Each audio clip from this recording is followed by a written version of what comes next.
চলুন আজ দারুণ একটা বিষয় নিয়ে আলোচনা করা যাক। আমরা এমন একজনের প্রোফাইল বিশ্লেষণ করতে যাচ্ছি যিনি আধুনিক এন্টারপ্রাইজ প্রযুক্তির জটিল সব সমস্যার সমাধানে একদম ভিন্ন ভিন্ন টেক ডিসিপ্লিনকে একসাথে মিলিয়ে ফেলেছেন। আজকের এই বিশ্লেষণে আমাদের ফোকাস আব্দুর রহিম রাতুল আলী খান। তাকে আমরা বলছি একজন ফুল স্পেকট্রাম টেকনোলজিস্ট। কেন? কারণ তার কাজের পরিধি সফটওয়্যার ডেভেলপমেন্ট থেকে শুরু করে সাইবার সিকিউরিটি এবং একদম অ্যাডভান্সড এআই রিসার্চ পর্যন্ত বিস্তৃত। এখন ভাবুন তো, বর্তমান টেক ইন্ডাস্ট্রির সবচেয়ে বড় চ্যালেঞ্জগুলোর একটি কি? এমন একজন ডেভেলপার খুঁজে বের করা যিনি শুধু চমৎকার কোডিংই করবেন না, বরং সিকিউরিটি এবং এন্টারপ্রাইজ কমপ্লায়েন্সের দিকটাও খুব গভীরভাবে বুঝবেন, তাই না? ঠিক এই জায়গাতেই রাতুল আলী নিজেকে একদম চূড়ান্ত সমাধান হিসেবে প্রমাণ করেছেন। তাকে খুব সহজেই একজন ট্রিপল থ্রেট টেকনোলজিস্ট বলা যায়। কারণটা খুব সিম্পল।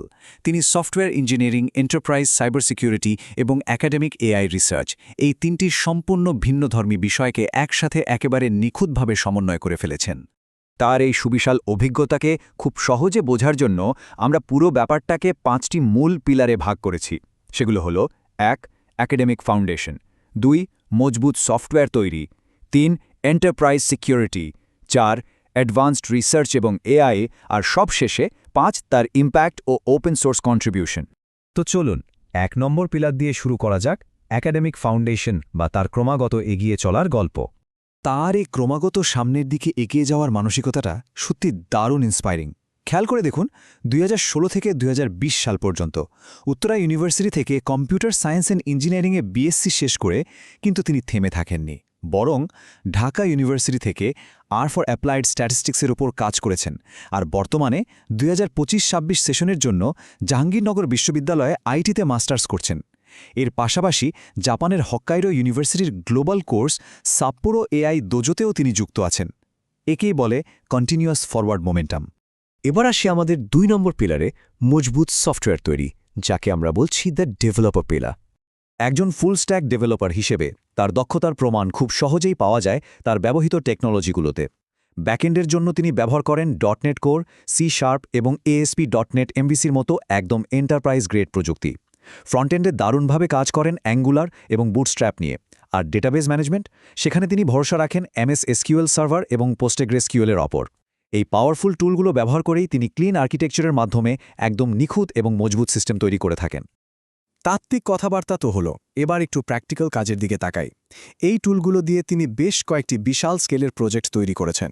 যেমন ধরুন, শাহজালাল ইসলামী ব্যাংকের জন্য অত্যন্ত সুরক্ষিত একটি ইনভেস্টমেন্ট ডকুমেন্ট ম্যানেজমেন্ট সিস্টেম বা IDMS তিনি ডিজাইন করেছেন। এরপর আন্তর্জাতিক স্বাস্থ্য গবেষণা প্রতিষ্ঠান ICDDRB এবং আমেরিকার এমোরি ইউনিভার্সিটির সাথে মিলে গ্লোবাল হেলথ ডেটা সিস্টেম ইঞ্জিনিয়ারিংয়ের কাজ করেছেন।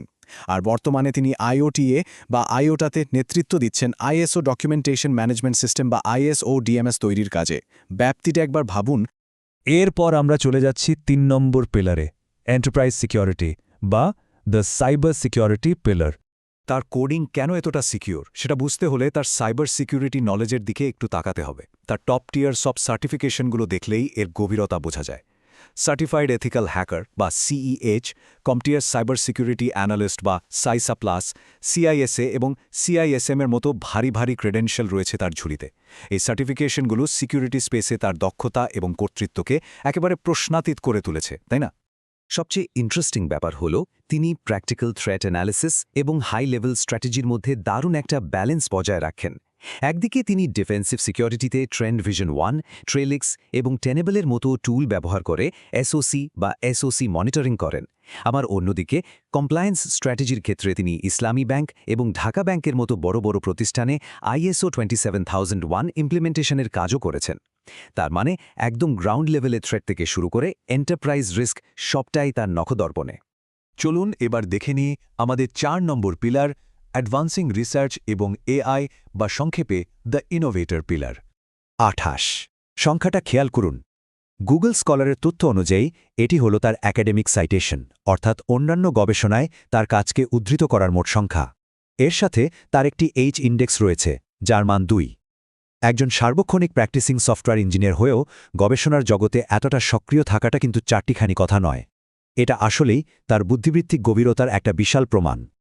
তার এই গবেষণার একটা চমৎকার উদাহরণ দেওয়া যাক। 2026 সালের জন্য তার একটি উল্লেখযোগ্য পাবলিকেশনের শিরোনাম হল operationalising information security management, a procedural framework analysis of ISO/IEC 27001-2022 implementation in a financial technology organisation. নামটা বেশ বড়, তাই না? কিন্তু এই পেপারটি পরিষ্কারভাবে প্রমাণ করে কিভাবে তিনি তাত্ত্বিক গবেষণা এবং প্র্যাকটিক্যাল ফিনটেক সিকিউরিটির মধ্যে একটা দারুণ সেতুবন্ধন তৈরি করেছেন। শুধুমাত্র থিওরি নিয়ে বসে না থেকে ISO স্ট্যান্ডার্ডকে কিভাবে বাস্তবের ফিনটেক প্রতিষ্ঠানে কাজে লাগানো যায় সেটাই তিনি এখানে তুলে ধরেছেন। আর সবশেষে আমরা চলে এসেছি 5 নম্বর পিলারে, ইম্প্যাক্ট ও ওপেন সোর্স বা কমিউনিটি এঙ্গেজমেন্ট।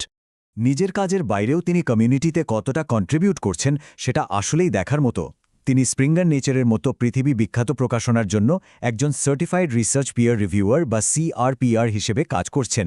এর মানে হল AI, ডেটা সায়েন্স এবং সাইবার সিকিউরিটির মতো অত্যাধুনিক বিষয়ে যেসব নতুন গবেষণাপত্র আসে সেগুলো তিনি মূল্যায়ন করেন। গবেষণার জগতে কঠোর মান বজায় রাখার এই গুরুত্বপূর্ণ দায়িত্বটি তিনি অত্যন্ত নিষ্ঠার সাথে পালন করে চলেছেন। শুধু তাই নয়, তিনি ওপেন সোর্স প্রজেক্টেও দারুণ সক্রিয়। জেনোডো প্ল্যাটফর্মে তিনি অন্যান্য ডেভেলপারদের জন্য বেশ কিছু বাস্তব ও স্কেলেবল সলিউশন শেয়ার করেছেন। এর মধ্যে উল্লেখযোগ্য হল .NET-এর জন্য role based authorisation system, fuzzy record linkage toolkit এবং মেশিন লার্নিং মডেল ডিপ্লয়মেন্টের বিভিন্ন বেঞ্চমার্ক। তিনি যে শুধু নিজের ক্লায়েন্টদের জন্যই কাজ করেন তা কিন্তু নয়, বরং পুরো ডেভেলপার কমিউনিটির জন্য তার এই অসাধারণ সমাধানগুলো তিনি একদম উন্মুক্ত করে দিয়েছেন।